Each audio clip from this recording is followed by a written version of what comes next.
histamínicos, que también es un poquito más tranquilo. No sé si tengan primero alguna duda como de todo lo que vimos la vez pasada, todo bien, ¿no? Todo bien, gracias. Va.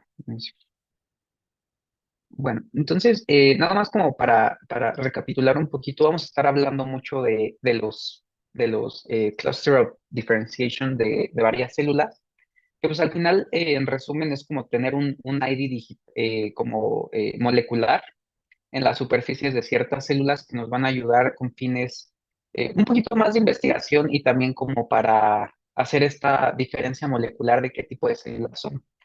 Entonces, ustedes van a estar escuchando durante toda la carrera y durante cuando lleven inmuno y ahorita en farma, que va a haber tanto enfermedades que tienen que ver mucho con ciertos cluster of differentiation, pero más que nada tienen que ver con ciertas líneas germinales de células.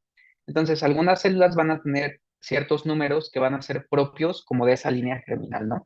Lo más importante aquí, como que lo más básico que te tienen que saber es todos los que tengan un CD menor o igual a 9 son células T.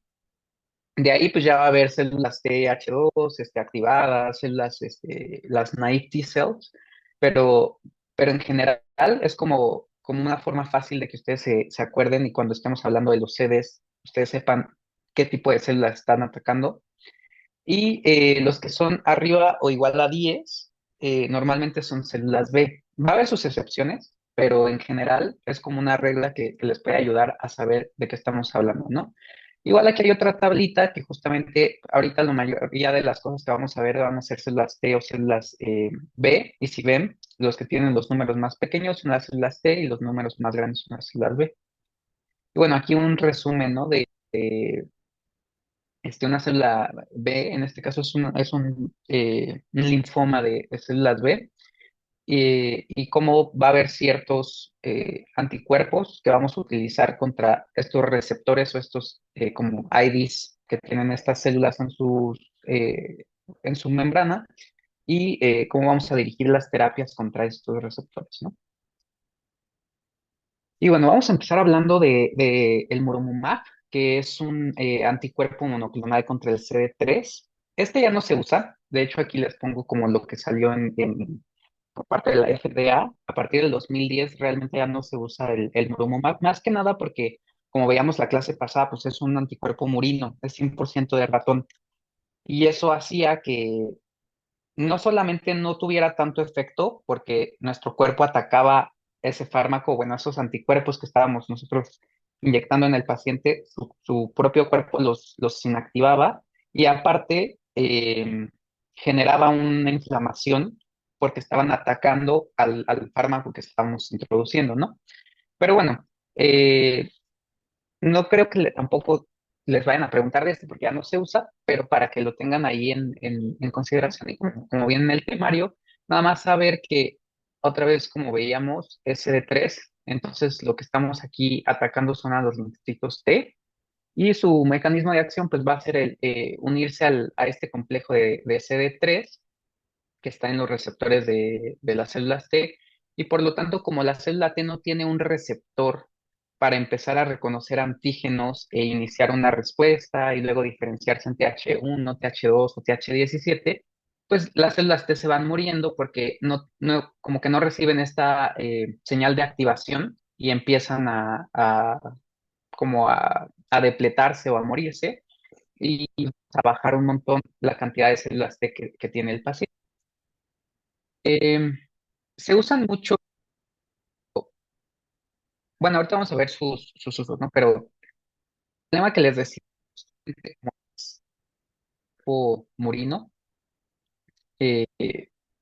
nuestro cuerpo va a generar anticuerpos contra el anticuerpo murino, ¿no? Nos puede llevar a una síndrome de una tormenta de citocinas, que se le conoce en español. Esta respuesta inflamatoria como muy severa que hace nuestro cuerpo contra cosas que no debería hacer, ¿no? Entonces, una respuesta exagerada. Pues obviamente puede tener tanto colapso cardiovascular, falla respiratoria, y pues, los pacientes pueden incluso morir justamente por respuesta observada.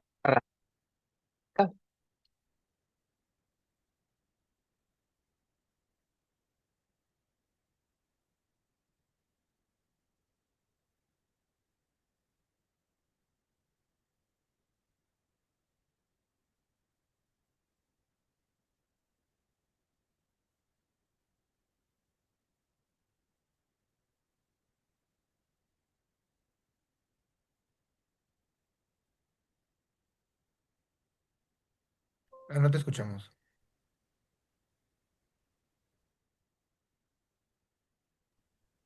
Paco, Paco, Paco. Y no nos escucha. No, le voy a mandar mensaje.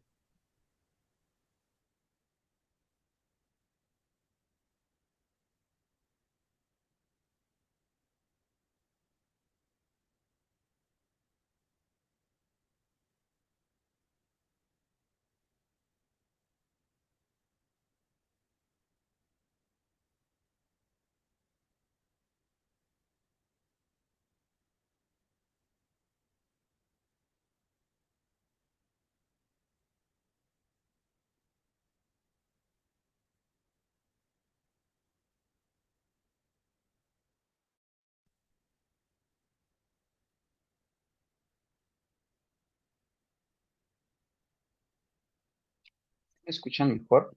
Sí, perfecto. Mejor, Sí. mejor. ¿Desde Gracias, cuándo me Paco. dejaron de escuchar? Una disculpa. Desde No. que cambiaste a Rituximab. Ah, perdónenme.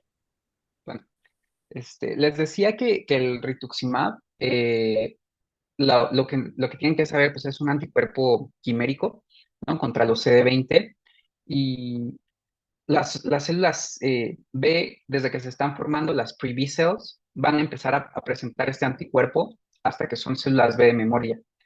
Entonces, toda esa línea germinal de células B va a presentar al CD20, pero una vez que las células B se hacen células plasmáticas, que son las que forman los anticuerpos y se quedan en nuestro cuerpo generándolos de por vida, ya no lo presentan. Entonces, eso es como un key fact de que va a respetar a las células plasmáticas, ¿no?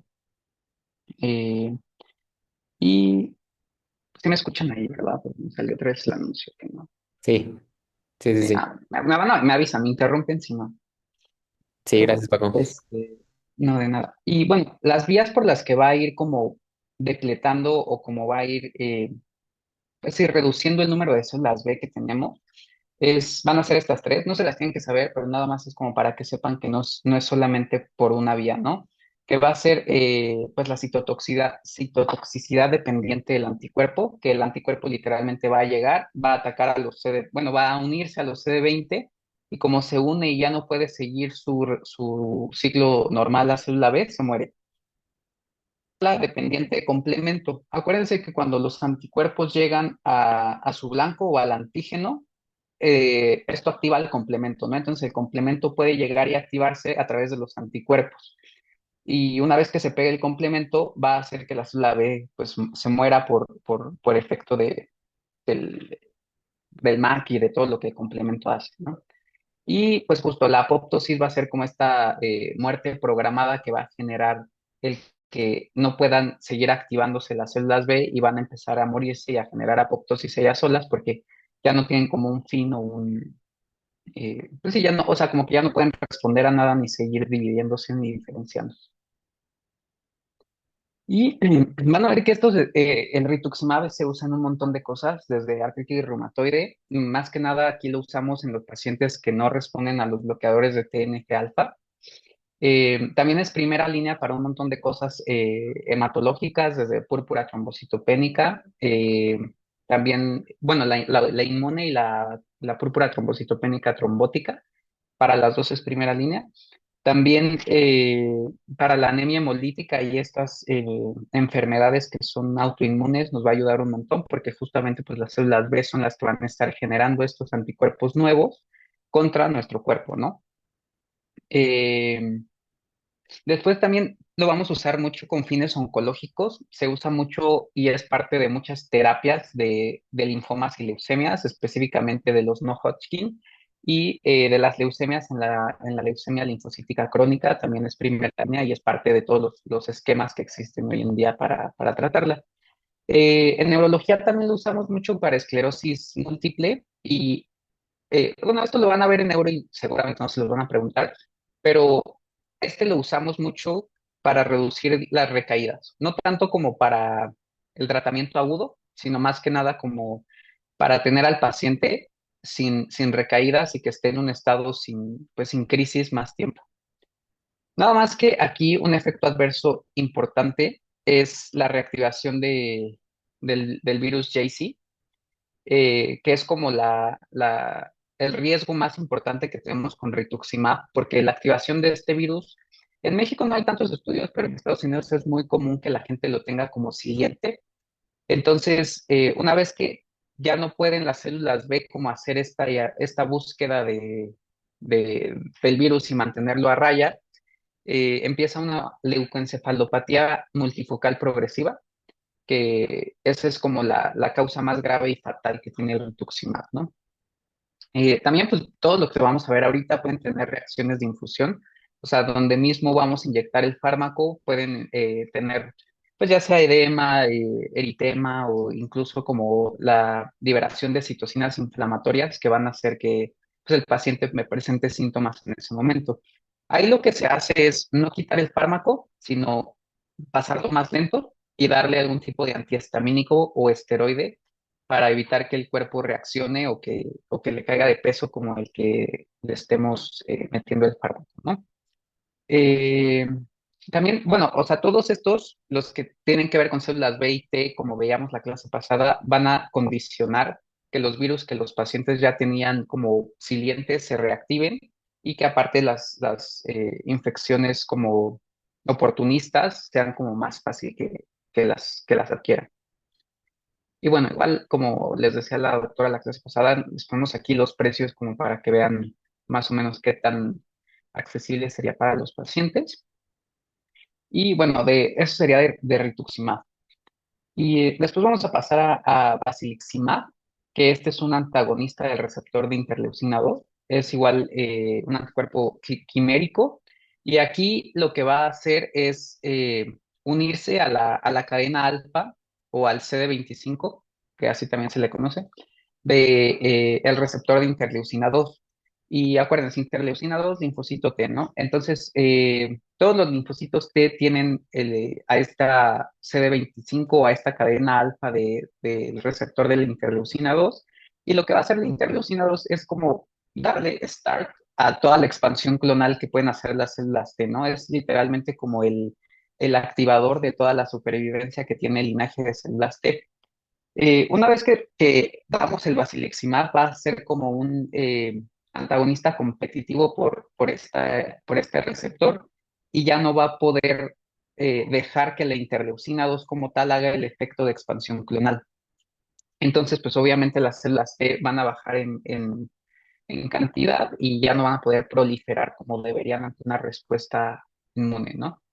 Esto se usa mucho, por ejemplo, en profilaxis para trasplante de órganos. El que más he estudiado es el trasplante renal. Eh, o sea, lo podemos dar tanto como terapia de inducción como previo al trasplante renal, o también lo podemos combinar con ciclosporina o glucocorticoide para evitar el rechazo o cuando tenemos riesgo de que el paciente rechace el trasplante. Y también se usa mucho en esclerosis múltiple, también como para estos pacientes que tienen como muchas recaídas y no van respondiendo a los tratamientos de primera línea, les podemos ayudar justo para que dejen de producir estas clonas que son autoinmunes y empiecen a reducir como estas recaídas justamente porque ya no hay células T que estén proliferando. Aquí igual es mucho más tolerable que el morumumab, este sí se sigue comercializando, pero aquí lo importante es que puede causar hipertensión. Es más común, como les digo, que se usen trasplantes, entonces esos pacientes de por sí ya tienen como un riesgo de, pues vascular importante porque estamos como metiendo un órgano nuevo y este medicamento puede causarles hipertensión y edema. Y también se ha visto que en algunos pacientes les da un tipo de temblor y otra vez lo mismo, infecciones oportunistas, acuérdense, todos estos que estamos viendo al reducir el sistema inmune da más riesgo de que pues sí, ya sea bacterias o hongos o parásitos oportunistas entren al cuerpo. Mm, bueno, no sé si tengan alguna duda, ustedes me van interrumpiendo. Vamos a pasar ahora al entusumab. Este va a ser un anticuerpo monoclonal humanizado y aquí como nuestro target va a ser el CD52, que va a estar tanto en las células B como en las células T y también en las células NK. Incluso lo podemos encontrar en monocitos y macrófagos y como que lo que busca el alemtuzumab es literalmente reducir tanto la inmunidad celular como la humoral, y va a ser las mismas vías que veíamos al inicio, ¿no? O sea, la que va a ser dependiente tal cual del anticuerpo, que el anticuerpo llega, va a unirse al CD52 y va como a evitar que las células se sigan dividiendo y cumpliendo su función, y aparte va a generar que el complemento llegue y mate a esas células porque las está como marcando para que el complemento se active y genere su daño celular, ¿no? Este está muy indicado más que nada en el tratamiento oncológico de leucemias, más que nada la leucemia linfocítica crónica, porque aquí como que barremos con toda la inflamación que existe y aparte barremos con todas las células B que son pues malignas, ¿no? También lo podemos usar en esclerosis múltiple, igual es una terapia como muy agresiva para esos pacientes que ya intentamos rituximab, que las primeras líneas no les funcionó, entonces podemos pensar en darles alemtuzumab, pero pues ustedes piensen que los efectos adversos van a ser más graves porque no solamente estamos bajando linfocitos B o T, sino estamos bajando los dos, además de las NK, los monocitos y los macrófagos. Entonces, no es raro y es algo como interesante y paradójico del alemtuzumab que al bajarles todas las líneas celulares inmunes, como que el sistema inmune se confunde y empieza a generar como autorreactividad contra otras cosas. Entonces, puede ser que pacientes que tuvieron tratamiento con alemtuzumab, meses después del tratamiento empiecen con tiroiditis de Hashimoto, con diabetes tipo 1. eh, lo más común son como endocrinopatías, que pues el cuerpo va a atacar ya sea al páncreas, a la tiroides, y va a generarnos una enfermedad autoinmune secundaria, y justamente porque como que el sistema inmune regresa y está confundido, entonces ya no recuerda qué era lo que era propio y a qué no tenía que activarse, ¿no? Entonces por eso es como la razón y es la paradoja más como importante de la lemtuzumab. También puede dar como un riesgo mayor de otras cosas como las nefropatías, ¿no? Como el síndrome de Wood-Pasteur, o incluso como estábamos viendo, aquí da un poco más de infecciones más como generalizadas, como la infección generalizada por Pneumocystis jirovecii o incluso por la reactivación del virus del herpes o del citomegalovirus. También podemos tener pues las reacciones de todas estas drogas, al final la mayoría son intravenosas, entonces siempre que pasen un fármaco intravenoso va a haber riesgo de la reacción a la infusión, más que nada porque estamos aquí metiéndonos con el sistema inmune y puede ser que, como veíamos al inicio, el sistema inmune reaccione liberando más citocinas al fármaco que estamos introduciendo porque es nuevo en el cuerpo, ¿no?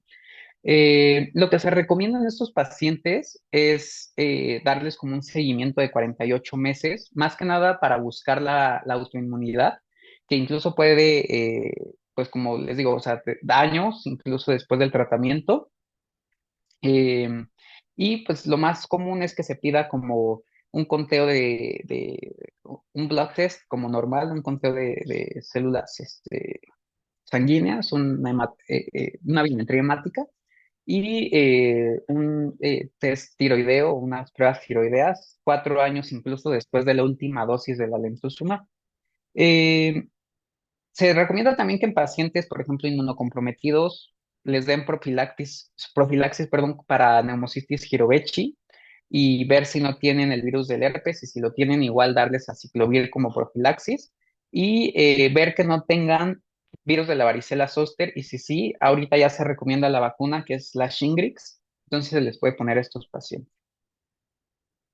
Por ejemplo, en los pacientes con VIH que de por sí ya no tienen su conteo de CD4 está bajo, aquí sería una contraindicación completa darles alemtuzumab porque no queremos bajarles más ese conteo, ¿no? Y menos si tienen infecciones activas. Bueno, ese es en cuanto al alemtuzumab. Ahora vamos a hablar del brentuximab, ¿no? Este, como tal, eh, es como un caballo de Troya, ¿no? O sea, piénsenlo así, va a ser un anticuerpo conjugado con un fármaco. Eh, bueno, me escribió la doctora Patti que no se va a conectar hoy, pero bueno, no pasa nada. Este, Bueno, les digo. Entonces, el anticuerpo va a ser un anticuerpo quimérico que va a ir dirigido contra el CD30. Entonces, acuérdense, es arriba de 10, estamos hablando de células B, ¿no? Y luego hay como una droga que es el MMAE o el monometil auristatin E, que lo que va a hacer este fármaco es un inhibidor de los microtúbulos. Entonces, pues va a meterse con toda la división celular como tal de la formación de los microtúbulos.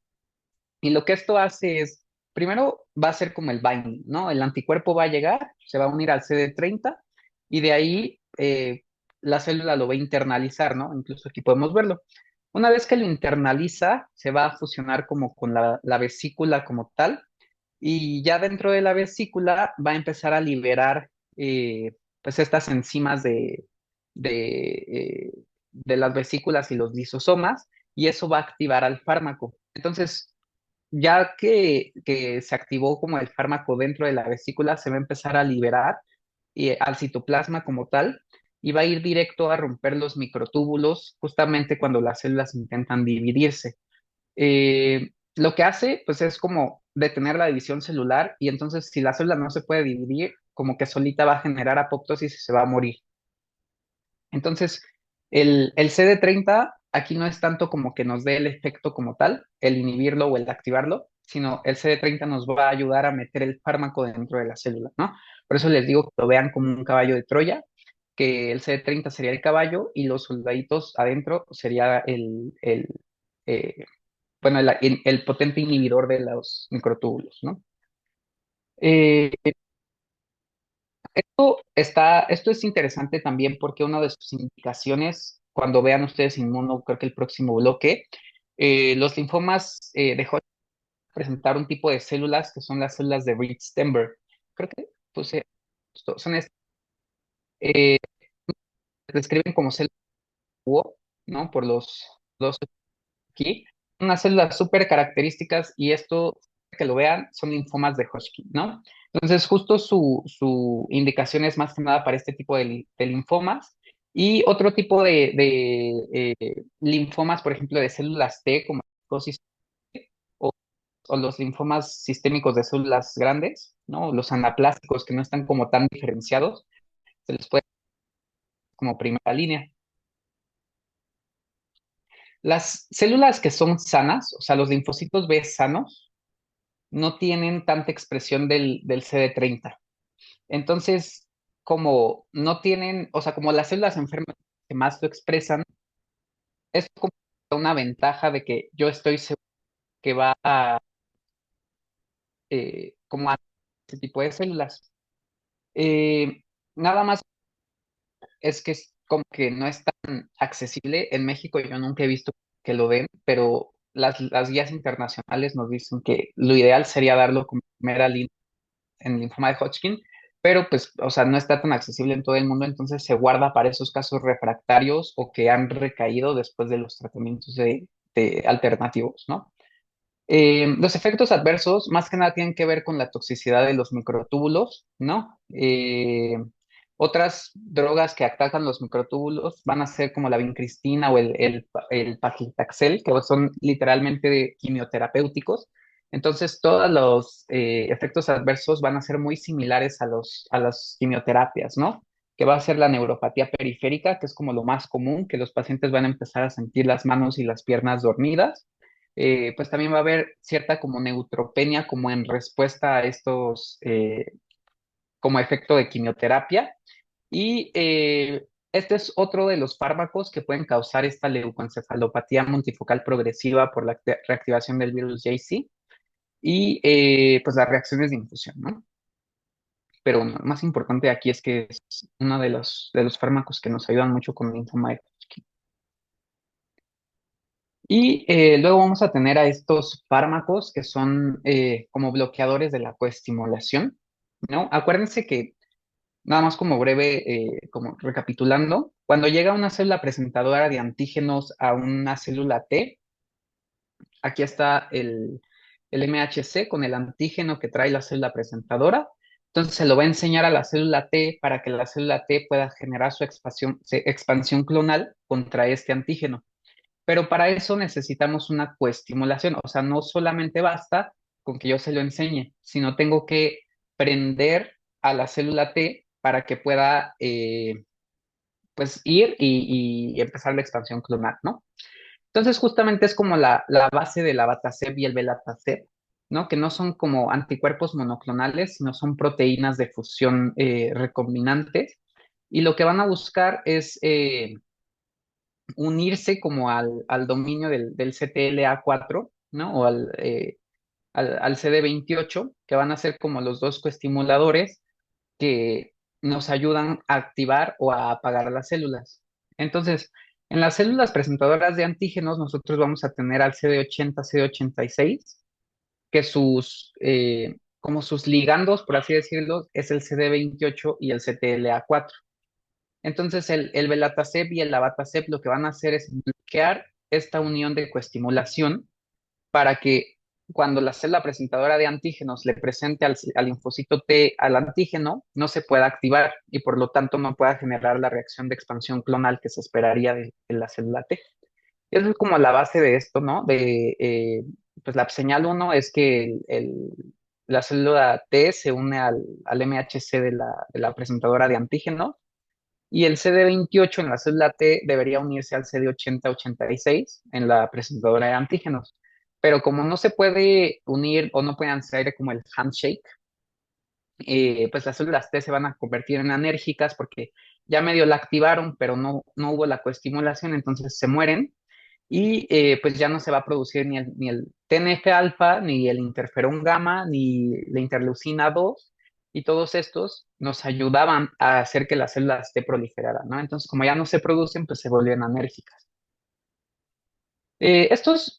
Estos fármacos se consideran DMARDs. ¿Se acuerdan que hablábamos de los DMARDs la clase pasada, ¿no? De la Disease Modifying Antirheumatic Drugs. Estos los podemos utilizar entonces en artritis reumatoide, en artritis psoriásica, en artritis juvenil idiopática y es como su principal uso porque estamos evitando que le sigan presentando antígenos que no deberían a las células T. El abatacept y el belatacept realmente tienen el mismo mecanismo de acción.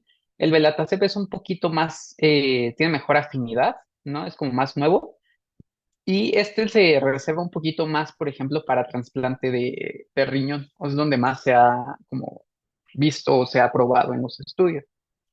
Eh, en cuanto a los efectos adversos y como a las tenemos o como para prestar más atención, pues van a ser como las infecciones. Otra vez estamos como inhibiendo a las células T, entonces el riesgo de infección siempre va a subir, reactivación de virus. Incluso se ha visto que como las células T también nos ayudan en la vigilancia de cáncer, no es raro que el riesgo de cáncer aumente al usar este tipo de fármacos, porque estamos apagando a las células T y ya no están haciendo su trabajo de buscar células que se están convirtiendo en malignas. Eh, Igual están los efectos básicos, ¿no? De náusea, dolor de cabeza, las infecciones que estamos platicando todo el tiempo. Y algo importante es que el belatacept, y es como muy específico, eh, solamente se puede dar en pacientes que sean positivos al virus del Epstein-Barr. Porque esto hablando, acuérdense que el belatacept lo guardamos para trasplante renal, ¿no? Y esto se hace un screening que el paciente receptor sea positivo al virus del Epstein-Barr, porque se ha visto que si no ha tenido la infección del virus del Epstein-Barr y yo le pongo el riñón de otra persona, va a ser un riesgo aumentado de un tipo como de linfoma post-trasplante. Entonces es algo súper raro, pero si yo voy a darle belatacept a una persona con la indicación de trasplante de riñón para evitar la reacción, tengo que hacerle screening de que sea positivo para Epstein-Barr. Si es negativo, es una contraindicación de dar belatacept por el riesgo de este tipo de linfoma rarísimo que se da post-trasplante. Y bueno, vamos a hablar. Quedan 3 minutos. Yo creo que sí nos deja hacer la otra sesión. Ya nada más nos faltan como dos inmunosupresores y de ahí ya es Aines. Entonces se vuelven a meter al mismo, porfa, si se acaba la sesión. Bueno, vamos a hablar rapidísimo del natalizumab. Este es igual un anticuerpo monoclonal humanizado. Aquí como que nuestro target es la integrina alfa, ¿no? Que es una, específicamente la subunidad BLA4 o que está expresada en todos los leucocitos, de todos los leucocitos los neutrófilos. Entonces, acuérdense ustedes, para que los leucocitos puedan como pasar al endotelio, tienen que unirse a las integrinas, ¿no? Entonces, una vez que se une a la integrina, ya puede hacer la diapédesis entre las células del endotelio y pasar al tejido o al espacio que está inflamado o a donde tienen que llegar estos glóbulos blancos. Entonces, como estamos bloqueando las células blancas o los leucocitos no se puedan adherir al endotelio, pues estamos evitando que pasen a la barrera hematoencefálica o que pasen cualquier tipo de endotelio y no puedan llegar al lugar de inflamación a donde tenían que ir. Eh, y todos los diagramas se dirigen mucho al cerebro. Es uno de los principales medicamentos que usamos en esclerosis múltiple. Acuérdense que la esclerosis múltiple es, en resumen, como nuestro sistema inmune empieza a atacar, pues literalmente a las vainas de mielina, entonces pues va generando daño neuronal porque ya no se puede transferir las señales nerviosas y de ahí vienen como todas estas lesiones cerebrales como espinales, ¿no? Y pues si estamos el mismo la inflamación llegue al cerebro, pues estamos ayudando a que ya no se siga como generando daño en las neuronas.